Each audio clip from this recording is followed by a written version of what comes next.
बाहेर कंट्रीजमध्ये मी बघितलं आहे की तिथे क्वालिटी कंट्रोल नावाची गोष्ट आहे, ज्याच्यामुळे इथनं जाणारी जी फळं आहेत, एक्सपोर्टचा माल जो असतो, आम्ही म्हणजे बऱ्याचदा ऐकतो की इथे आम्हाला जो खायला मिळतो तो B grade, C grade, D grade असा काही असतो आणि ए ग्रेडचा माल नेहमी बाहेर जातो. तिथे ॲक्च्युली माझे रिलेटिव्हज राहतात, माझा भाऊ राहतो, तर ते लोकं तिथे ॲक्च्युली तिथली भाजी म्हणा किंवा मग फळं किंवा मग आणखी काही ज्या नॅचरली ग्रो केलेल्या ज्या व्हेजिटेबल्स असतात, तर हे सगळं खाल्ल्यानंतर ना त्यांना एक वेगळा क्रंचीनेस मिळतो किंवा वेगळी टेस्ट मिळते. म्हणजे त्या फळांची टेस्ट इथे नाही मिळत, जेव्हा की फळं आपल्याकडे ग्रो होतात, पण आपल्याला ॲक्च्युअलमध्ये खायला मिळत नाहीये. खाण्याचे जे पण आयटम आहेत, नियम त्यांनी बांधलेले आहेत, त्या बाबतीत ते खूप सिरियस आहेत. ते फळाची काळजी अशी घेतात सर, की जसं काही आपण इथं नवजात शिशुबाळाची जशी काळजी घेतो तसं, की त्याला कसं हँडल केलं पाहिजे, त्याला कशी हात लागली पाहिजे, त्याच्या थ्रू शरीरात ते फळ जाणार आहे, त्याच्या थ्रू न्यूट्रिशन भेटणार आहेत,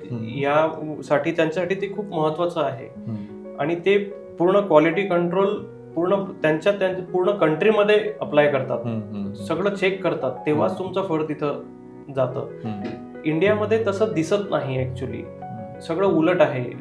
आपल्याकडे त्याची व्हॅल्यूच राहिलेली नाहीये. नियमावली आहे पण लोक नाही फॉलो करत. डिमांड खूप मोठ्या प्रमाणात असल्यामुळे सगळे व्यापारी फास्ट व्यवसाय करण्यासाठी त्याला केमिकली राईप करतात. नुसतं गोष्ट केळाची नाही आहे, भरपूर सगळे प्रोडक्ट्स आहेत.